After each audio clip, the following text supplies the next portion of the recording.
My name is Isadora Calloway, but everyone calls me Izzy.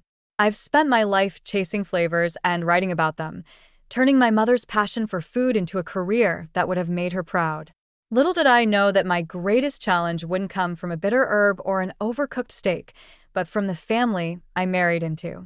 You know, Izzy, not everyone gets to turn their passion into a livelihood, Bernie said, her eyes gleaming with a hint of something darker.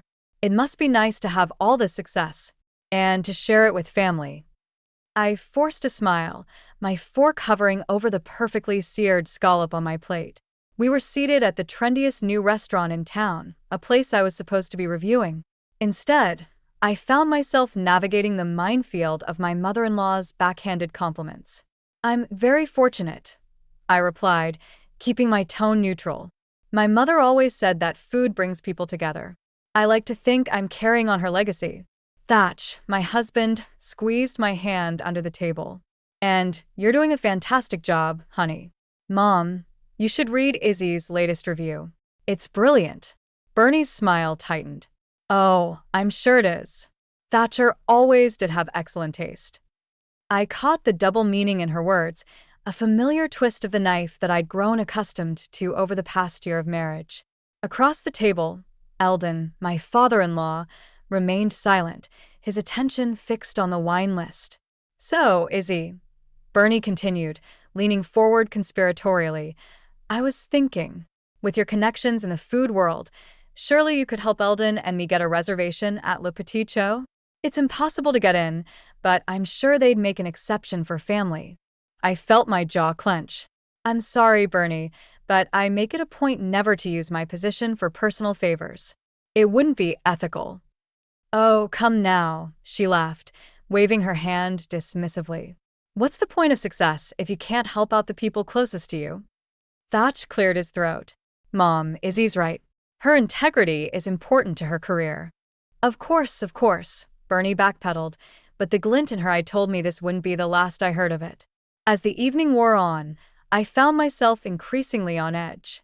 Every comment from Bernie seemed loaded, every glance calculating. I couldn't shake the feeling that I was being sized up, measured against some invisible standard I could never hope to meet.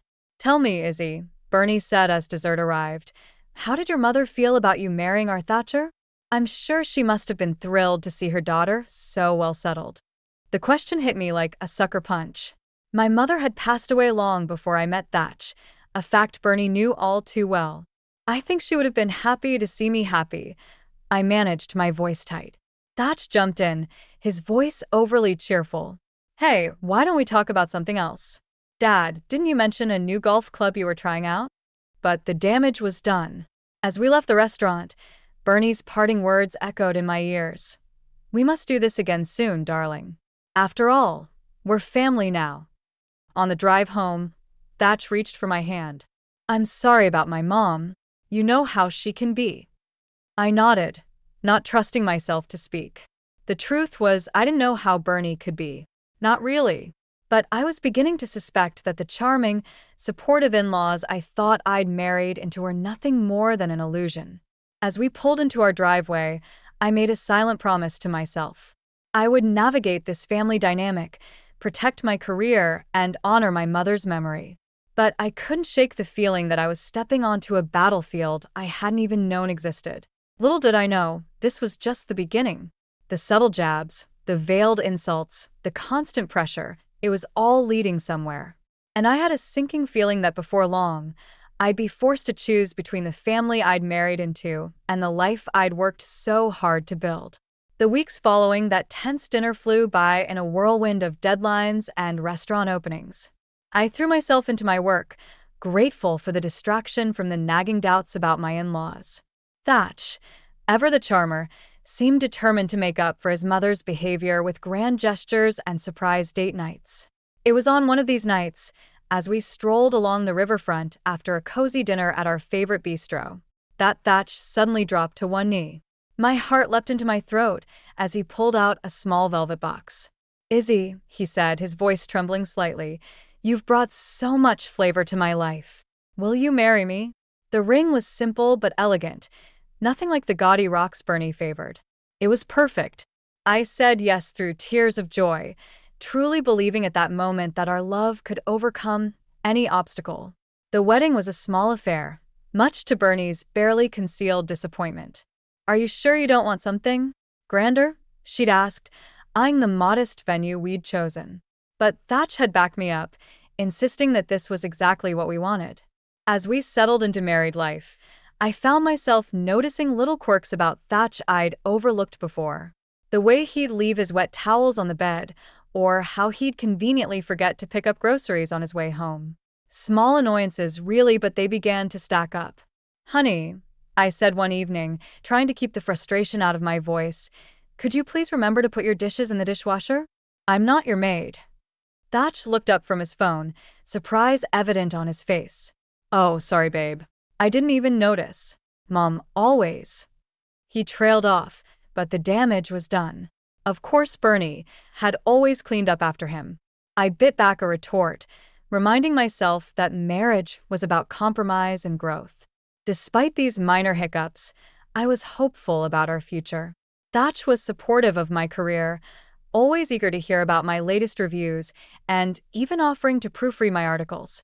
We were building a life together, one meal and shared laugh at a time. Then came the weekend that changed everything. We'd planned a romantic getaway to a quaint bed and breakfast upstate, famous for its farm-to-table cuisine. I was looking forward to disconnecting from the world and reconnecting with my husband. As we pulled up to the charming Victorian house, I felt my phone buzz. A text from Thatch's number, but it wasn't from him. "Surprise, darlings. We thought we'd join you for a family weekend. See you soon. Bernie." I turned to Thatch, my stomach sinking. "Did you know about this?" He had the grace to look sheepish. "Mom called this morning. I thought it might be nice." Before I could respond, a familiar SUV pulled up behind us. Bernie emerged, arms wide, Eldon trailing behind with their luggage. "Izzy, darling," Bernie trilled, air kissing my cheeks. What a coincidence that we all chose the same weekend getaway. I forced a smile, knowing full well this was no coincidence. As Bernie launched into a monologue about the dreadful traffic and how quaint everything looked, I caught Thatch's eye. He mouthed a silent sorry, but I couldn't shake the feeling that he wasn't nearly as bothered by this intrusion as I was. The weekend stretched on endlessly. Every meal became a stage for Bernie to critique the food, comparing it unfavorably to restaurants she'd visited in Europe. Eldon mostly kept quiet, occasionally nodding in agreement with his wife. By Sunday morning, my nerves were frayed. I'd come here to relax and instead found myself constantly on edge, mediating between Bernie's demands and the increasingly flustered B&B staff. As we packed to leave, Thatch tried to smooth things over. "It wasn't so bad, was it? Mom and Dad really enjoyed spending time with us." I zipped my suitcase with more force than necessary. "Thatch, this was supposed to be our weekend. Don't you see how intrusive this was?" He shrugged, that boyish grin I once found so charming now grating on my nerves. "They're family, Izzy. That's what family does." As we drove home, Bernie's voice echoing from the car behind us as she called to make plans for next weekend. I couldn't shake the feeling that the harmony I'd believed in was nothing more than an illusion. And for the first time since our wedding, I wondered if Thatch and I were really on the same page after all. The weeks following our ill-fated getaway were tense. Thatch and I danced around the subject of his parents, neither of us willing to ignite the powder keg of resentment that had been steadily building. I threw myself into my work, using the excuse of deadlines to avoid family dinners and weekend brunches. It was during one of these late nights at the office that I decided to go over our finances. With a big review coming up, I wanted to make sure we were on track for our savings goals. As I logged into our joint account, my heart nearly stopped. The balance was far lower than it should have been. Frowning, I scrolled through the recent transactions. Expensive restaurants, high-end boutiques, a golf club membership renewal. None of these were expenses Thatch and I had discussed. My hands shaking, I dialed Thatch's number. "Hey, can you explain these charges on our account?" I asked, trying to keep my voice steady. There was a long pause on the other end. "Oh, those," Thatch said, his voice unnaturally light. "Mom and Dad were in a bit of a tight spot, so I helped them out." "It's no big deal, Izzy." "No big deal?" I repeated, incredulous. Thatch, this is thousands of dollars. From our joint account. Their family, he said, as if that explained everything. We can afford it. Your last book advance more than covers it. I felt as if I'd been slapped. My advance? That was for our future, Thatch. For us. Not for your parents' lavish lifestyle. Look, can we talk about this when I get home? Thatch sighed. I'm sure we can work it out. But when Thatch arrived home, Bernie and Eldon were in tow. Surprise.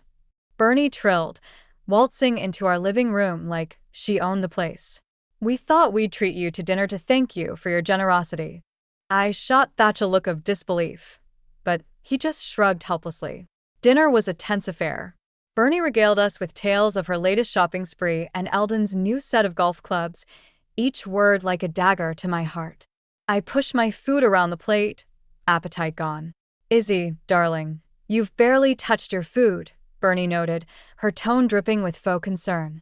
Is everything all right? I set down my fork with a clatter. Actually, no. It's not all right.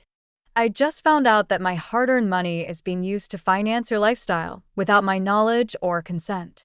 The table fell silent. Thatch looked like he wanted to disappear into his chair. Bernie's eyes narrowed. Now, Izzy, let's not be dramatic. We're family. Families support each other. Isn't that right, Thatcher? Thatch nodded weakly. Mom's right, Izzy. It's what families do. I stood up abruptly, my chair scraping against the floor. Excuse me, I muttered, fleeing to the bedroom. Later that night, after Bernie and Eldon had finally left, Thatch tried to smooth things over. I'm sorry I didn't tell you, he said, his voice soft. I just didn't want to worry you. It won't happen again, I promise. I wanted to believe him.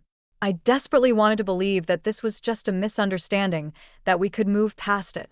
But as I lay awake that night, Thatch's gentle snores beside me, I couldn't shake the feeling that something fundamental had shifted.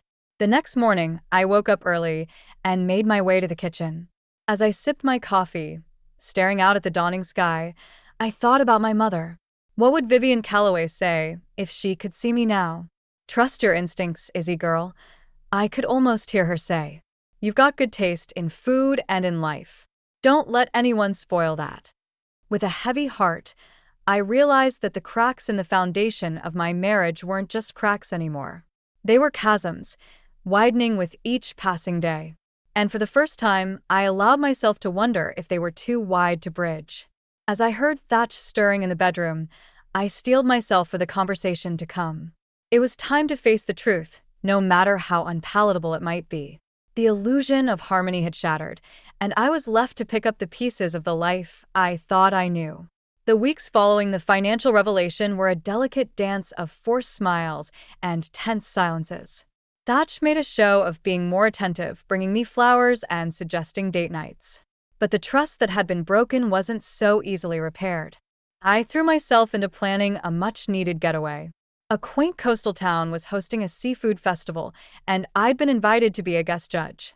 It was the perfect opportunity to clear my head and focus on my work.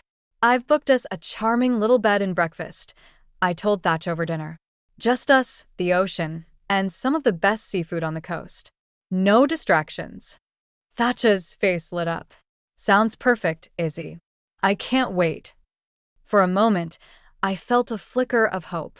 Maybe this trip was exactly what we needed to reconnect. That hope was short-lived. The day before our departure, Thatch's phone buzzed during breakfast. His face paled as he read the message. Everything okay? I asked, already dreading the answer. Thatch cleared his throat. Funny story. Mom and Dad were planning a trip to the same town this weekend. They thought it might be fun if we all went together. The spoon I was holding clattered against my bowl. You're joking, right? But of course, he wasn't. Bernie had somehow caught wind of our plans and, in her typical fashion, had inserted herself and Eldon into them. I told them it wasn't a good idea, Thatch said weakly, but I could see the lie in his eyes. The drive to the coast was tense, with Bernie and Eldon following close behind in their ostentatious SUV. Every few minutes, Bernie would call Thatch, suggesting stops or asking about our itinerary. By the time we reached the bed and breakfast, my nerves were frayed. To my horror, I discovered that Bernie had taken the liberty of upgrading our reservations to a larger vacation home that could accommodate all of us. Surprise! Bernie trilled as we pulled up. Isn't this so much better? Now, we can all be together. I bit my tongue so hard I tasted blood. Thatch, ever the peacekeeper, just shrugged helplessly. The seafood festival, which I had been looking forward to for months, became a nightmare. Bernie insisted on accompanying me to every event, offering loud opinions on each dish and making a spectacle of our family outing. Oh, Izzy's a food critic, she'd announce to anyone who would listen. But of course, I taught her everything she knows about fine dining. I watched helplessly as my professional connections gave me pitying looks, clearly put off by Bernie's overbearing presence. The final straw came during the judging of the festival's signature dish. As I sat with my fellow judges, carefully tasting and evaluating each entry, I heard a commotion from the crowd. "Excuse me, coming through. Family of the judge here." To my horror, Bernie was pushing her way to the front, Eldon and a mortified Thatch in tow. "Izzy, darling," she called out, waving frantically. "Don't forget to save some for us. We're family after all." The other judges exchanged glances, and I felt my cheeks burn with embarrassment. In that moment, something inside me snapped. I stood up abruptly, my chair scraping loudly against the floor. The crowd fell silent as I marched over to where Thatch stood. "We need to talk," I hissed, grabbing his arm and pulling him away from his parents. Now. Once we were out of earshot, I let loose. "This has to stop, Thatch. Your mother is ruining my career, my reputation, and our marriage. You need to set some boundaries or, I swear dash." "Or what?" Thatch interrupted, a hint of defiance in his voice. "They're my parents, Izzy. I can't just cut them out of our lives." I stared at him, the realization hitting me like a wave. This wasn't just about Bernie and Eldon. This was about Thatch's inability, or unwillingness, to stand up for me, for us. As I walked back to the judging table, leaving Thatch standing there, I felt a strange mix of clarity and despair. The man I had married, the life I thought we were building together, it was all unraveling before my eyes. And I wasn't sure if I had the strength or even the desire to try and stitch it back together. The weeks following the disastrous seafood festival were a blur of tense silences and half-hearted attempts at reconciliation. Thatch and I tiptoed around each other, the weight of unspoken words hanging heavy between us. I threw myself into my work, grateful for the distraction it provided from my crumbling personal life. It was during this time that I received an invitation to review Le Jardin, the most exclusive new restaurant in the city. This wasn't just any review, it was a make-or-break moment for my career. The entire culinary world would be watching, waiting to see what Isadora Calloway had to say about the most anticipated opening of the year. I arrived at Le Jardin early, notebook in hand, ready to lose myself in the experience. The maitre d' led me to a secluded table, perfect for observing the room without drawing attention to myself. As I settled in, I felt a familiar sense of calm wash over me. This was my element, where I could forget about Bernie, Thatch, and all the complications they brought into my life. The first course had just arrived, a delicate amuse-bouche that promised to set the tone for the evening, when I heard a commotion at the entrance. "But surely you must have a table for us. Don't you know who we are?" My blood ran cold. I'd recognize that shrill voice anywhere. "Bernie." I sank lower in my seat, praying they wouldn't spot me. But of course, luck wasn't on my side. "Izzy, darling." Bernie's voice cut through the refined murmur of the dining room. What a delightful surprise. I looked up to see Bernie sashaying towards me, Eldon, and a mortified-looking Thatch in tow. The other diners were starting to stare, whispers rippling through the room. "Bernie," I hissed, trying to keep my voice low. "What are you doing here?" She waved a hand dismissively. "Oh, we heard you were reviewing this charming little place and thought we'd join you. After all, what's a family for if not to support each other?" Before I could protest, Bernie had signaled a waiter. "We'll need 3 more place settings here." Chop chop. The waiter looked at me uncertainly. I could feel the eyes of the entire restaurant on us, including those of the head chef who had emerged from the kitchen to see what the commotion was about. "Bernie, please," I pleaded. "This is a professional engagement. I can't have you here." But Bernie was already settling into a chair, examining the menu with a critical eye. "Nonsense, darling. Who better to assist you than your loving family? Now, let's see what overpriced morsels they're serving tonight." As the evening progressed, my worst fears were realized. Bernie loudly critiqued each dish, making outrageous demands and sending back perfectly prepared plates. Eldon, as usual, said little, but nodded along with his wife's every pronouncement. Thatch alternated between looking apologetic and trying to placate his mother. I sat there, mortified, watching my professional reputation crumble before my eyes. The other diners were openly staring now, some even taking out their phones to record the spectacle. Finally, as Bernie launched into a tirade about the wine list, something inside me snapped. Enough. I stood up abruptly, my chair scraping loudly against the floor. The room fell silent. "Bernie, Eldon, I need you to leave." Now. Bernie's eyes widened in mock hurt. "But, Izzy, we're only trying to help. After all, you're part of our family now." "No," I said, my voice shaking with anger and pent-up frustration. "I'm not part of your family. I'm Isadora Calloway, food critic and writer. And you've just ruined the most important review of my career." Bernie's face darkened. "Now see here, young lady. We've given you everything, connections, opportunities, our darling Thatcher. You owe us dash." "I owe you nothing," I interrupted, surprising even myself with the venom in my voice.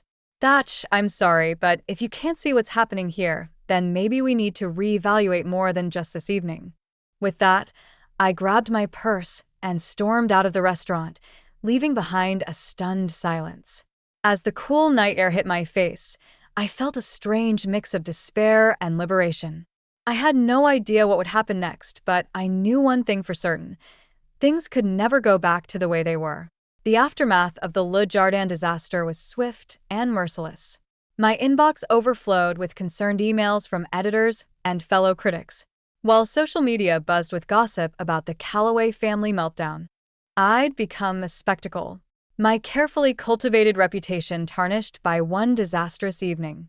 I spent the next few days holed up in my office, ignoring Thatch's calls and Bernie's increasingly aggressive voicemails.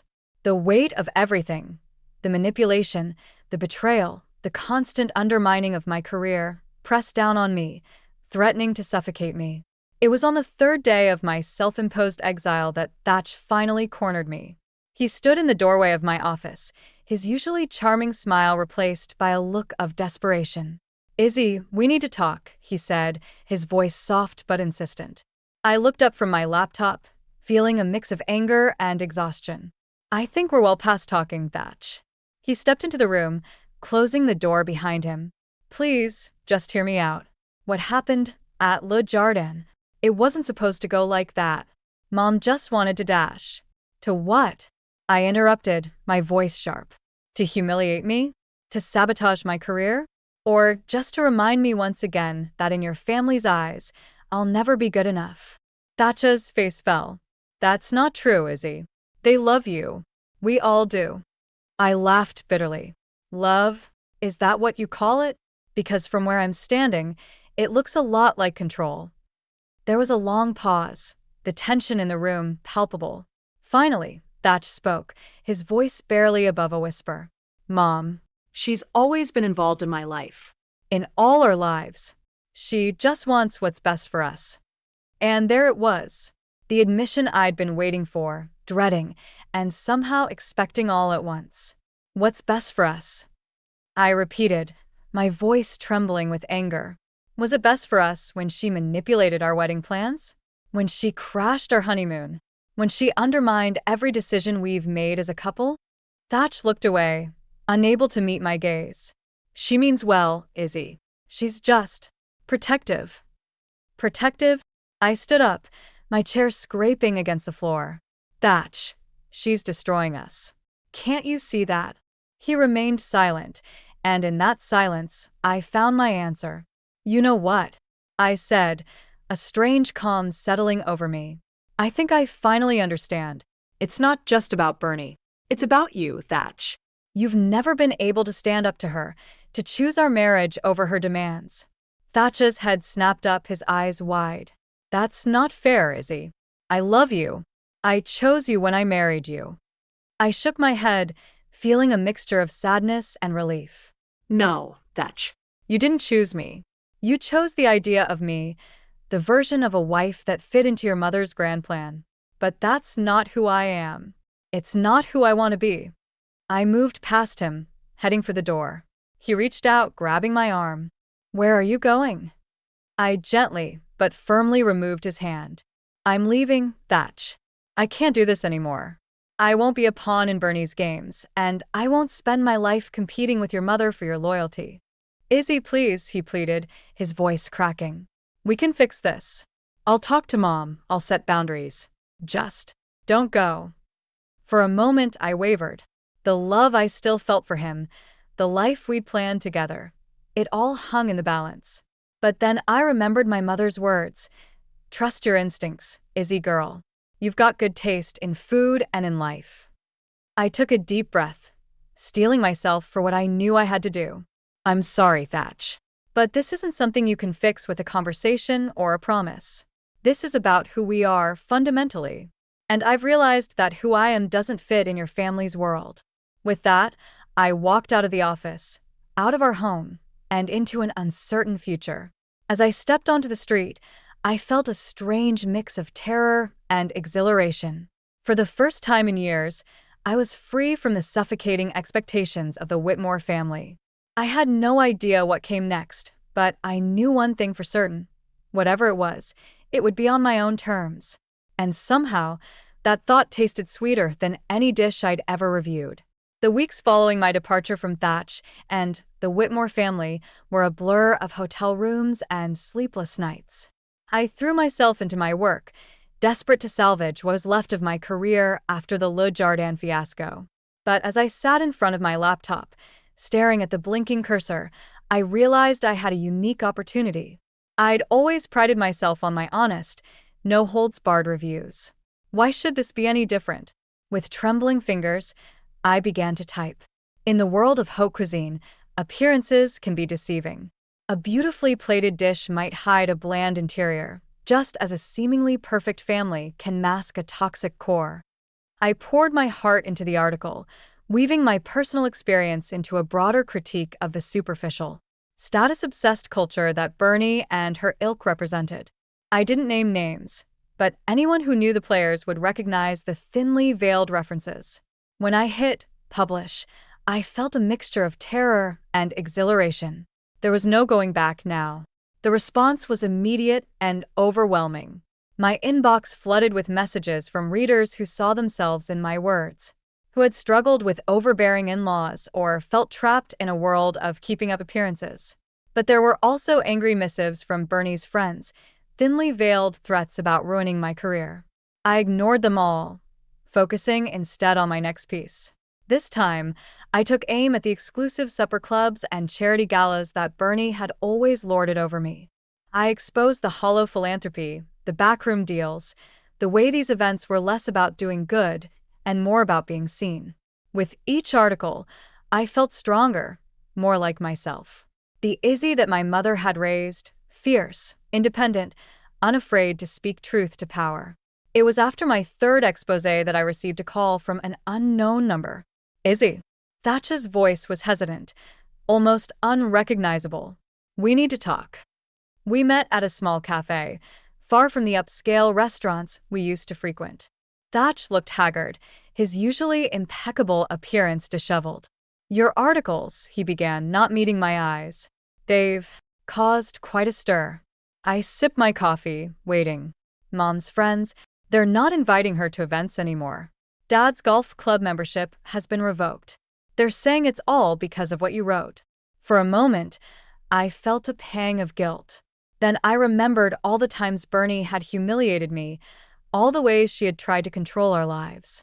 I'm sorry if they're hurt, I said, surprised to find I meant it. But I only wrote the truth. Thatch nodded slowly. I know. That's that's why I wanted to see you. I've been doing a lot of thinking and you were right. About everything. I felt my breath catch. What do you mean? Mom's always controlled everything. My whole life, I've just gone along with it because it was easier. But reading your articles, seeing the effect they've had, I realized I don't want to be part of that world anymore. For the first time since I'd known him, Thatch looked truly vulnerable. I've moved out. I'm staying with a friend, trying to figure out who I am without Mom's influence. I reached out, squeezing his hand. I'm proud of you, Thatch. It's not easy to break free. He smiled sadly. No, it's not. But you showed me it was possible. As we parted ways, I felt a weight lift from my shoulders. I hadn't set out for revenge, not really. But in finding my voice, in speaking my truth, I had inadvertently brought about a kind of justice. That night, as I sat down to write my next piece, I thought about Bernie and Eldon, about the crumbling facade of their perfect world. I thought about Thatch, taking his first tentative steps towards independence. And I thought about my mother and how proud she would be of the woman I'd become. I began to type, a small smile playing on my lips. The sweet taste of revenge, it turned out, wasn't about destroying others. It was about reclaiming myself, about using my voice to challenge the status quo and maybe, just maybe, inspire others to do the same. As my fingers flew across the keyboard, I felt a sense of purpose I hadn't experienced in years. This was more than just a food column now. This was my chance to make a real difference, to expose the hollow core of a world that prioritized appearance over substance. And I was just getting started. The months following my exposés flew by in a whirlwind of activity. My inbox overflowed with messages from readers, editors, and even a few apologetic notes from Bernie's former social circle. But I paid them little mind.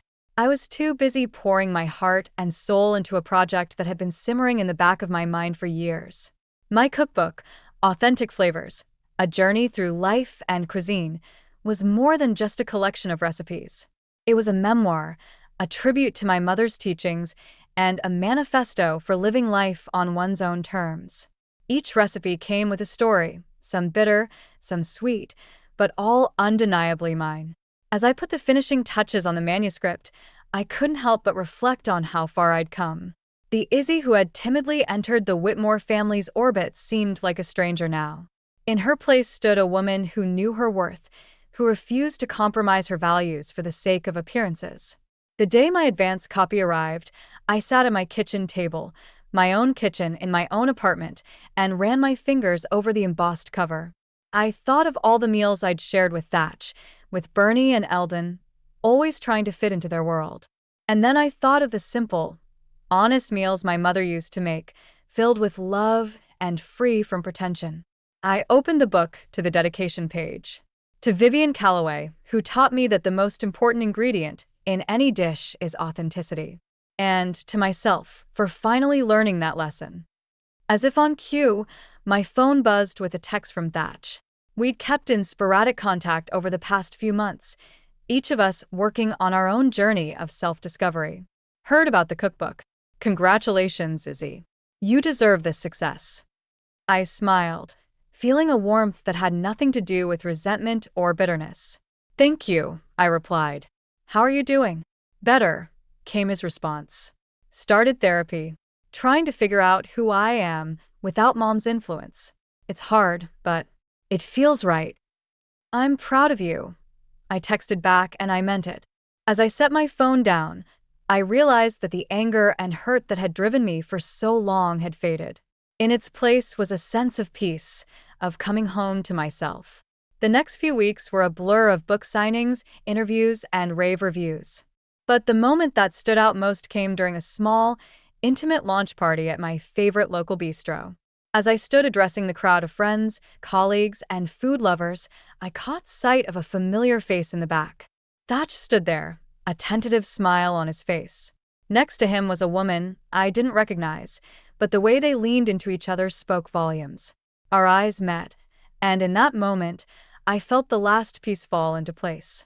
We nodded at each other, a silent acknowledgement of the journey we'd both undertaken. Food, I said, turning back to the audience, is more than just sustenance. It's a way to connect, to express love, to celebrate our authentic selves.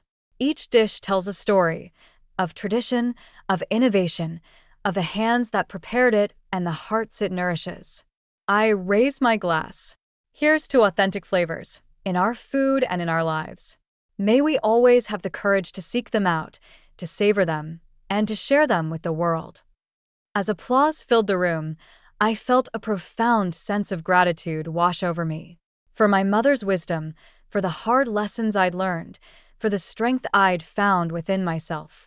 Later that night, as I curled up on my couch with a cup of my mother's favorite tea, I opened my cookbook to a random page.